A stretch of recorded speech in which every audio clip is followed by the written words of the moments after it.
Se você pegar o Cruzeiro agora, o Cruzeiro está no começo do processo. Mesma coisa que o Galo fez. Ele está no começo do processo. Eu vi que, assim, eu sou péssimo com números, mas eu vi que o Cruzeiro, ano passado, na Série A, faturou menos que o Santos jogando a Série B, porque o Santos vendeu 200 e poucos milhões de jogadores lá, tudo bem. Mas, assim, é um faturamento de menos de 400 milhões que o Cruzeiro teve ano passado e pro que ele gastou, bicho. E tá contratando jogador. E tá contratando. Todo mundo fala, mas é o Pedrinho. Ele que bilionário. Ele é bilionário, ele tem Qual que é a dinheiro. lógica? O Cruzeiro vinha de uma gestão austera do Ronaldo. Queria fazer futebol bom com pouco dinheiro, fazendo aquilo de um jeito estratégico. Ok. Funcionou na Série B, funcionou no início, mas depois começou a não dar muito certo, começaram a xingar ele desistiu. Vendeu para o Pedro Lourenço. Aí o Pedro Lourenço entra com a mentalidade muito parecida com a que era do Menin quando o Menin chegou no Atlético. Não. A gente tem que pensar grande. Tem que qualificar o time, tem que colocar jogador bom, porque é isso que vai fazer o time melhor em campo, isso vai trazer receita para o time, porque a gente vai ter mais premiação, vai ter mais exposição, vai ter mais patrocínio, vai ter mais sócio-torcedor, etc. Mas a dívida é um pouco diferente, né? O perfil dela ou não? É um pouco diferente porque o Cruzeiro SAF está pagando a recuperação judicial da associação. Então tem uma dívida grande do passado que a SAF tem que pagar. Tá. Mas ele está um pouco mais equacionado em relação ao passado. O Cruzeiro tá melhor hoje que o Atlético, nesse sentido? Só dele não ter aquele monte de dívida bancária torna a situação um pouco mais confortável. Caralho, que louco, hein, velho? Os caras quase faliram. A recuperação judicial é uma ferramenta muito drástica, porque ela faz uma renegociação muito bruta com os credores. Ela bota um corte muito grande de dívida e ela alonga ao longo do tempo. Então, o Cruzeiro, em relação ao passado, está um pouco mais administrável. Só que ele entra com essa mentalidade, ele começa a investir. Então, compra jogador. O que isso acontece? Sobe a folha. E aí a gente começa a pensar de novo naquelas 3 etapas. A conta operacional começa a não fechar, porque a receita ainda não subiu, mas o custo já subiu. Então, a conta operacional fica negativa. A conta de investimento em atleta também fica negativa, porque você está contratando e não necessariamente vendendo. Nem revelando ninguém. E como é que você faz isso? Sempre com o aporte do dono? Às vezes você vai pegar um dinheiro emprestado. Se você se endividar demais com empréstimo, aquela terceira etapa que é do juros, começa a comer. Então, o risco que o cruzeirense vive hoje é de estar em 2021 na pele do atleticano, entendeu? É de estar no início do processo de investimento que talvez daqui a 4 ou 5 anos a conta não bata do jeito que o atleticano está vivendo hoje. Ou seja, precisamos olhar para o passado para não repetir o presente. E os caras não aprendem a lição. Exato. Porque no fim do dia o cara tá lá na cadeira, ele quer ganhar. Exatamente. Exato. Porque o torcedor ele só quer ganhar. Ele não tá preocupado com isso.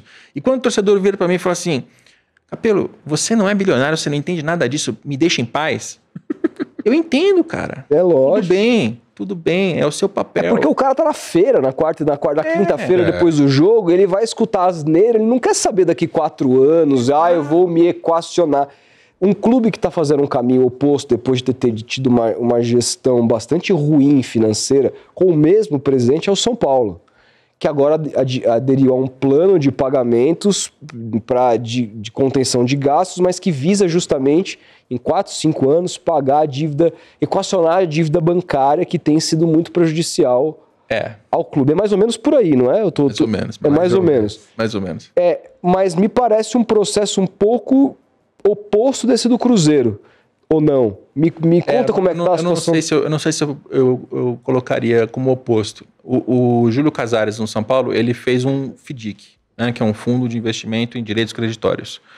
E aí você coloca um monte de direitos lá dentro e você tem investidores que colocam grana lá. Enfim, ele levantou um dinheiro com investidores e o que ele fez com aquilo? Ele conseguiu substituir dívidas bancárias que o São Paulo tinha por outras deste fundo. Então você troca um monte de dívida que estava espalhada por uma dívida só. Tá.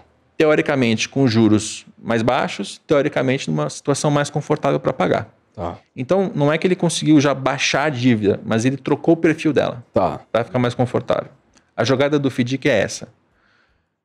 Agora, a dívida do São Paulo continua aumentando ou, na melhor das hipóteses, estagnada. Assim. Acabou de sair o balancete de fevereiro, teve uma redução de 0,2%.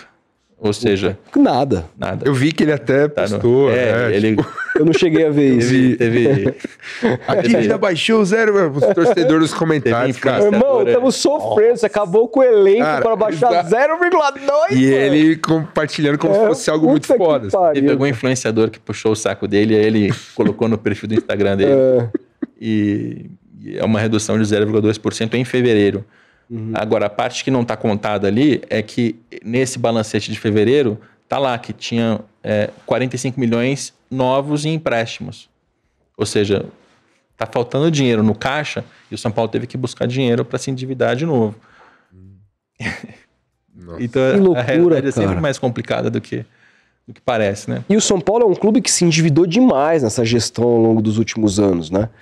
São Paulo está chegando perto de 1 bilhão em dívida. A gente está falando aqui de cerca de 900 milhões em dívida. Então, é um clube que se endividou muito. A vantagem do São Paulo é que o São Paulo ele fatura muito. Porque ele tem muita torcida. Ele está em São Paulo, que tem uma população muito grande.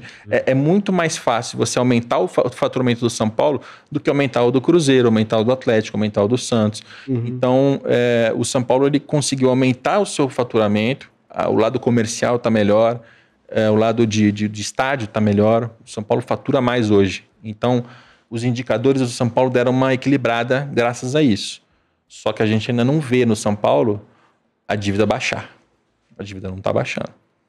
Nos últimos anos, os últimos balanços, pelo contrário. Só aumentando. Só aumenta.